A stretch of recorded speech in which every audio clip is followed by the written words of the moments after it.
मागून. अरे संसार संसार जसा तवाचुयावर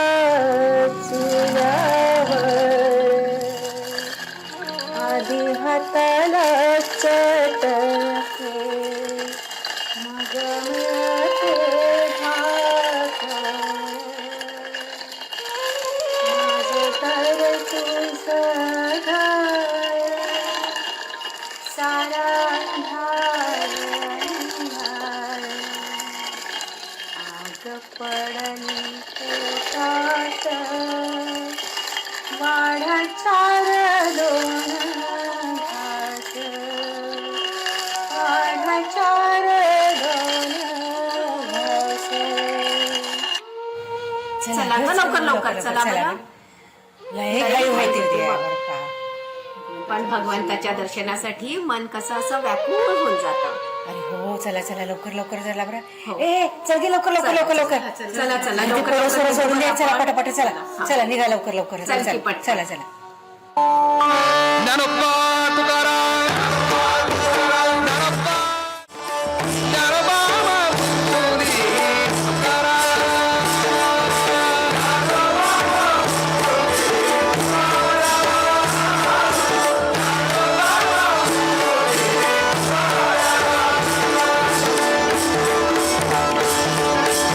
ज्ञानोबा माऊली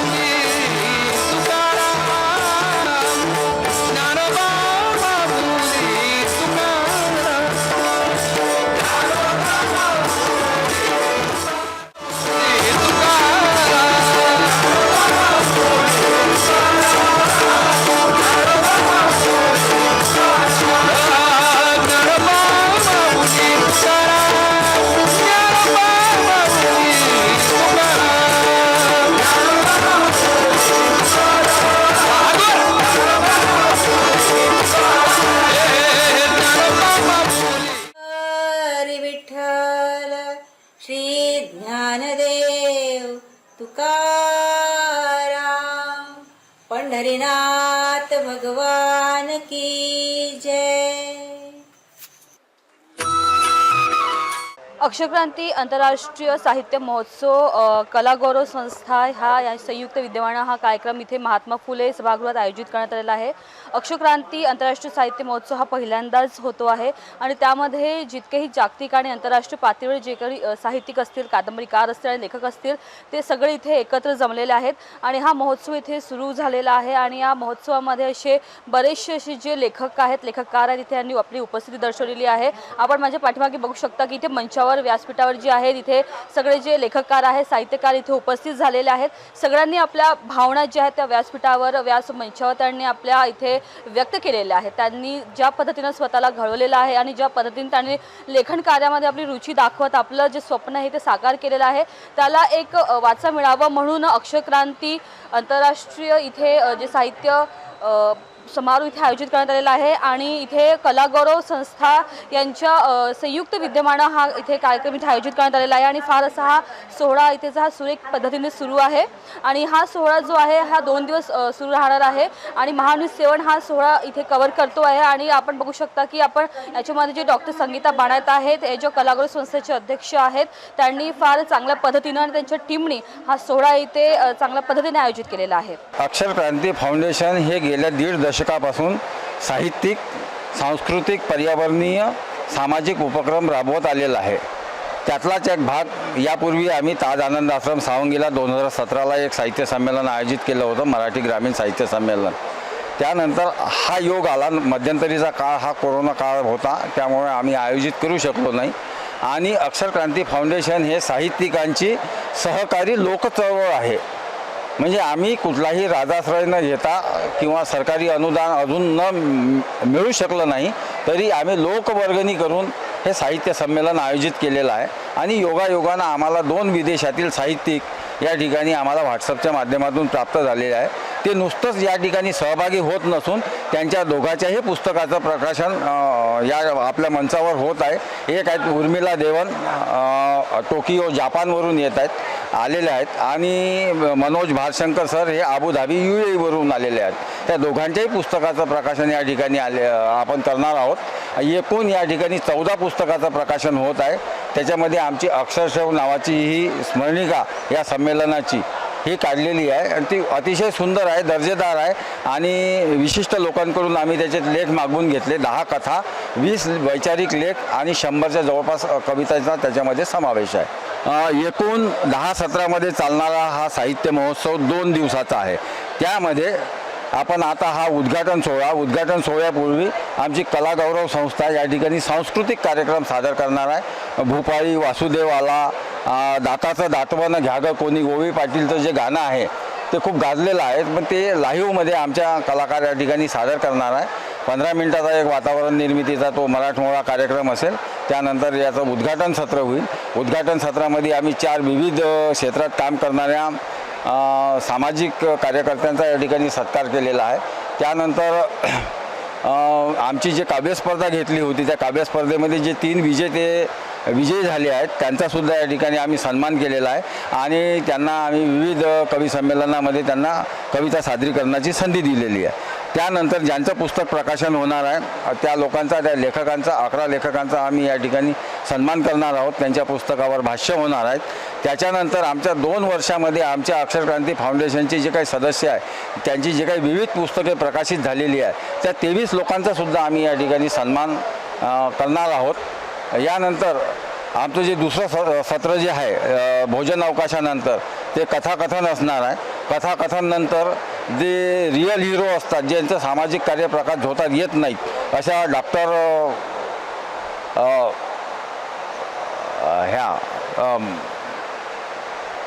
त्यांचासुद्धा आपण या ठिकाणी प्रकट मुलाखत ठेवलेली आहे. त्याच्यानंतरचं जे सत्र आहे त्याच्यामध्ये आपण निमंत्रिताचं कवी संमेलन आहे आणि त्याच्यानंतर गझल संमेलन आहे. असे 5 सत्र आज होतील, उर्वरित 5 सत्र उद्या होतील. त्याच्यामध्ये चर्चासत्राचा विषय आहे वर्तमान शेतकरी दशा आणि दिशा, म्हणजे शेतकऱ्यांच्या ज्या आत्महत्या दिवसेंदिवस वाढत चाललेल्या आहे त्या आत्महत्या का वाढत आहे याच्यावर साहित्यिकांमार्फत एक विचारमंथन होऊन वर्तमान शेतकऱ्याची जी काही आज दशा झालेली आहे त्यांना भविष्यामध्ये काय दिशा देता येईल, मग त्यांच्या आत्महत्या कशा थांबवता येईल यासाठी आम्ही त्यातून प्रयत्न करणार आहोत.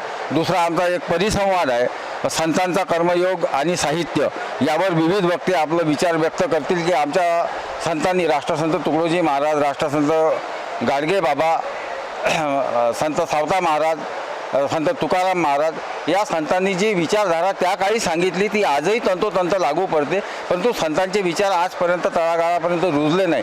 त्यांनी अंधश्रद्धा निर्मूलन त्या काळी केलं होतं. एक अज्ञानी म्हणजे अडाणी संत असून त्यांनी सुशिक्षित लोकांच्या मेंदूतील घाण कचरा बाहेर काढण्याचं काम, गावाचे स्वच्छतेचं महत्त्व तेव्हा सांगितलं होतं. सरकारला आज त्यासाठी कायदा करावा लागत आहे.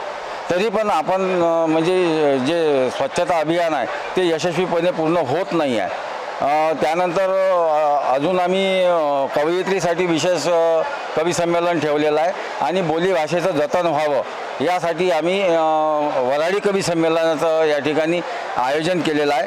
आणि विशेष म्हणजे याच्यामध्ये बाल साहित्यिकामध्ये साहित्याची रुची वाढावी म्हणून आम्ही 3 बाल साहित्यिक याच्यामध्ये निवडलेले आहेत आणि त्या 3ही बाल साहित्यिकांना आम्ही कवी संमेलनामध्ये कविता सादरीकरणाची संधी देणार आहोत. नुसतं संधीच देणार नाही तर त्या बालकवीच्या हस्ते त्या सत्राचे जे काही अध्यक्ष असतील त्या अध्यक्षांचं स्वागतसुद्धा आम्ही करणार आहोत आणि पुढील वर्षी जे काही आमचं साहित्य संमेलन होईल त्यामध्ये आम्ही बालकवी संमेलन एक सत्र आम्ही आयोजित करणार आहोत. मी अक्षरक्रांती फाउंडेशनचा मी अध्यक्ष आहे. कलागौरव संस्थेच्या वतीनं त्या मॅडम संगीता मॅडम, मी शंकर घोरशे, मी खापरखेडा थर्मल पॉवर स्टेशनला एक टेक्निशियन म्हणून काम करतो आणि माझे 2 पुस्तकं प्रकाशित आहे.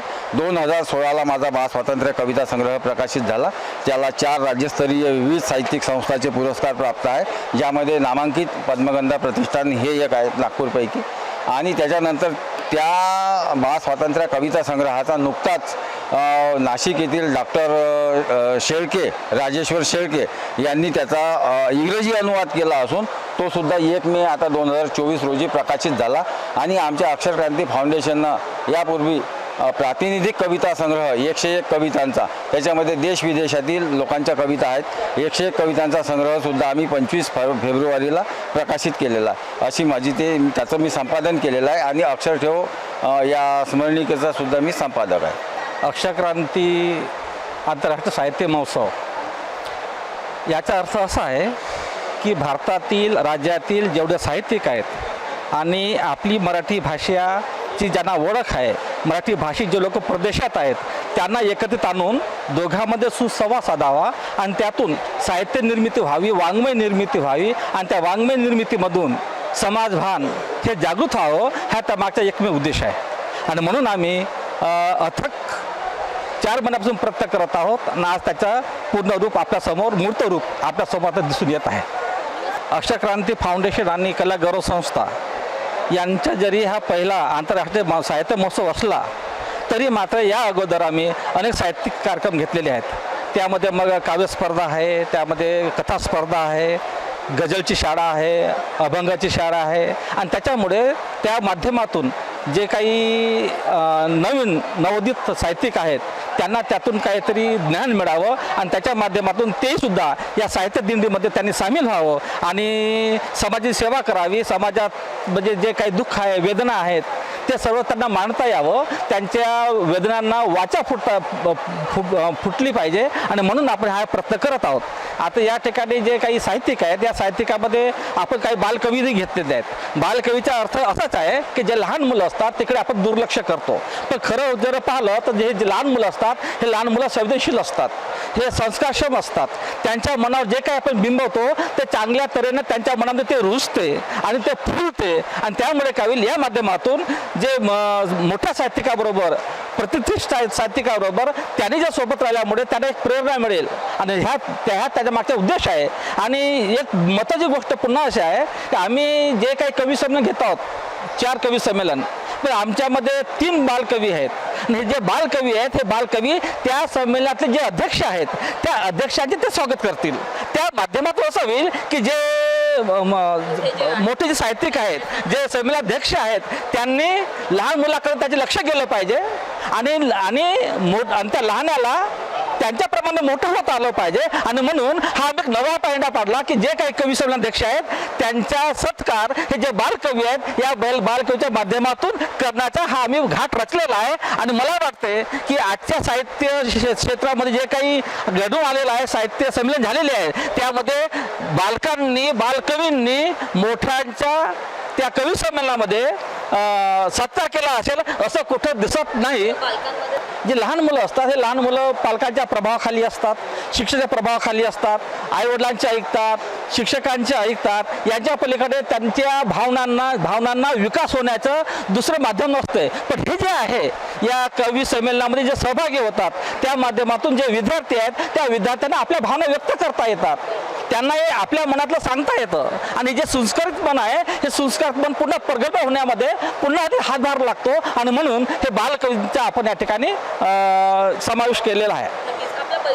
मी प्रभाकर तांडेकर, माझे टोपण नाव प्रदत्त आणि मी अनेक राज्यस्तरीय आंतरराष्ट्रीय स्तरावरती जे काही पुस्तके असतात त्यांचं समीक्षण वगैरे मी केलेलं आहे आणि अनेक जे पुस्तके आहेत त्या पुस्तकांना माझ्या ब्लर बी आहे. आता जे पुस्तकं होणार आहेत 10-12 पुस्तकं त्यामध्ये बहुतांशी 9 ते 10 पुस्तकांना माझे ब्लर्ब आहेत. आणि आता जे आपल्या पाहुणे आहेत, अतिथी आहेत आजच्या जपानच्या उर्मिला देवेन, त्यांच्या द गेम ऑफ अफेअर यालाही माझा आता ब्लर्ब आहे. दुसरे अबुधाबीचे जे आलेले आहेत परदेशातून मनोज भारशंकरजी, त्यांच्या मायच्या पदर हा जो कविता संग्रह आहे याला माझा ब्लर्ब आहे. आणि बहुतांशी जे लोक आहेत त्या लोकांना सुद्धा मी ब्लर्ब दिलेला आहे. त्यापासून भूमिका हीच आहे की त्यांना प्रोत्साहन मिळावं आणि त्याच्या साहित्यात काय आहे ते मूल्य इतरांसमोर आलं पाहिजे आणि ह्या त्यामागची भूमिका आहे. आणि म्हणून मी कोणी जर असे चांगलं पुस्तक वाटलं, चांगलं साहित्य वाटलं तर त्यामध्ये मी प्रस्तावना म्हणा, समीक्षा म्हणा किंवा ब्लर्ब देऊन त्यांच्या मूल्य निश्चितीला, त्यांच्या वाङ्मय मूल्य निश्चितीला त्यांना थोडंसं आपण प्रोत्साहन देण्याचं काम करतो. आणि त्यामुळे काय होतं की इतरांनाही सुद्धा आपण लिहितं झालं पाहिजे हा उद्देश करतो. हा त्या अतिशय सुंदर, म्हणजे इतका आनंद होतो आहे कारण हा माझ्या मते पहिलाच आंतरराष्ट्रीय महोत्सव आहे आणि खूप तोलामोलाचे इथे साहित्यिक येणार आहेत आणि त्यांना आम्ही इथे बोलवलेलं आहे. अतिशय चांगल्या पद्धतीचे चर्चासत्र ठेवलेलं आहे, कविता संमेलन ठेवलेलं आहे, त्याच्यामध्ये वऱ्हाडी कव्या संमेलन आहे, गझल संमेलन आहे. आपल्या बोलीभाषेला त्यात वाव मिळावं यासाठी म्हणून वऱ्हाडी कवी संमेलन ठेवलेलं आहे. आणि परिचर्चासुद्धा आहे, शेतकऱ्यांच्या दशा आणि दिशा याच्यावरती परिचर्चा राहणार आहे. त्याचप्रमाणे लोकजागर एक छोटासा सांस्कृतिक कार्यक्रम इथे आयोजित केलेला आहे कलागौरव संस्थेच्या वतीने. तर त्यामध्ये दिवसाची सुरुवात आपली भूपाळीने होते. तर भूपाळी, जात्यावरची ओवी, त्यानंतर वासुदेव, मग दिंडी जो महाराष्ट्राला आपल्या खूप लोकप्रिय असा आहे ती दिंडी राहील. आणि त्यानंतर दाताचं दातवण. म्हणजे आजच्या काळामध्ये मीडियामार्फत म्हणा किंवा बाकी अशा जाहिरातींमार्फत खूप सारे प्रोडक्ट आहेत ते येतात आणि आपल्याला म्हणजे सहजतेने उपलब्ध होतात. पण त्या काळामध्ये तसं नव्हतं. त्यामुळे त्यावेळेला काय करायचे की गावच्या बायका आपले जे प्रोडक्ट विकायचे आहेत त्याचे ॲडव्हर्टाईज कसे करायचे काय तर गाण्याच्या माध्यमातून. तसंच एक गाणं ओवीचं गाणं जे आहे दाताचं दातवाडं ह्यागं कोणी मी स्वतः तिथे सादर करणार आहे. आणि असा एक विविध अंगी असा सांस्कृतिक कार्यक्रम इथे होणार आहे. आणि परिचर्चा तर आहेच, भोजन सत्र आहे, त्यानंतर मोठ्या मोठ्या लोकांचा इथे सत्कार होणार आहे. ज्यांनी कवितेमध्ये प्रावीण्य मिळवलेलं आहे ज्या स्पर्धेमध्ये त्यांचाही इथे सत्कार होणार आहे. आणि विविध अंगी असा हा कार्यक्रमांचा सोहळा आहे. गावगावरून सगळे लोक येत आहेत, विदेशातनं पण येत आहेत. अतिशय स्तुत्य असं आहे आणि आनंद होत आहे ते सगळं बघितल्यानंतर. जोडले गेले म्हणजे आता ते कसं ऋणानुबंधच असतात. अक्षरक्रांतीच्या माध्यमातून हे लोक आमच्याशी पहिलेच जुळलेले होते. पण जेव्हा त्यांना कळलं की नाही आता साहित्य महोत्सव होत आहे तर त्यांनी स्वतःहून याच्यामध्ये सहभाग घेतला आणि त्यांची पुस्तकंसुद्धा इथे प्रकाशन होत आहे. हां, विशेष म्हणजे काय आहे की बालकलाकारांना तसा वाव मिळत नाही म्हणून हक्काचं व्यासपीठ म्हणून ही संस्था सगळ्या गोष्टी राबवल्या जाते. आणि यात एक असं करणार आहोत आम्ही की मोठ्यांचा सत्कार लहानांकडून व्हावं. म्हणजे विनयतेने मोठेसुद्धा झुकणार आहे आणि लहानांना असं समजायला होईल की आपल्याला मोठ्यांसारखं व्हायचं आहे. म्हणजे यांचं अनुकरणसुद्धा ते मुलं करतील. याने आम्ही बाल कलाकारांनासुद्धा इथे बोलवलेलं आहे आणि त्यांचाही इथे साहित्यामध्ये सहभाग आहे. कलागौरव संस्था आणि अक्षरक्रांती फाउंडेशन आता प्रत्येकाच्या मनातले विचार हे समाजापर्यंत पोचावे.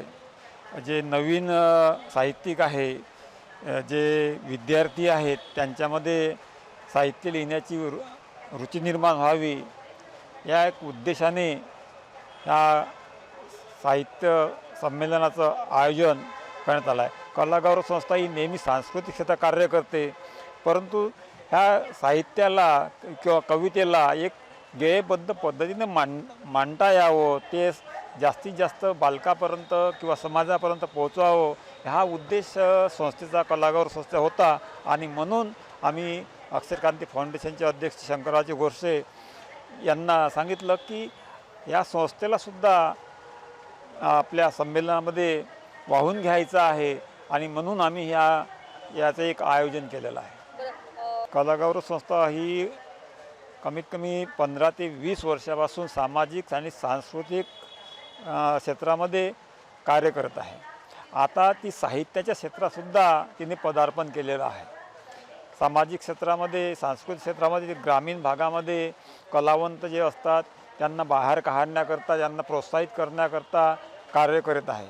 ग्रामीण भागात विशेषतः ज्या लुप्त होणाऱ्या कला आहे त्या लोकांपर्यंत, समाजापर्यंत जाव्यात आणि त्या ज्या लुप्त होणाऱ्या कला आहे नवीन पिढीने आत्मसात कराव्या याकरिता कलागौरव संस्थेचा प्रयत्न हा नेहमी असतो. कलागौरव संस्था नागपूर यांच्या संयुक्त विद्यमाने इथे पहिल्यांदा अक्षरक्रांती आंतरराष्ट्रीय साहित्य समारोह इथे आयोजित करण्यात आलेला आहे आणि खूप चांगल्या पद्धतीने हा कार्यक्रम जो इथे संपन्न झालेला आहे. इथे जपानमधून आणि UAE इथे विशेष उपस्थिती जे आहे ते कादंबरीकारांनी इथे उपस्थिती दर्शवलेली आहे आणि असे बरेचसे असे जे लेखककार, कादंबरीकार यांनी आपले मनोगत, आपल्या भावना इथे व्यक्त केलेल्या आहेत आणि इथे जे उपस्थितांनी इथे पण त्यांचं मार्गदर्शन त्यांनी अनुभवलेलं आहे.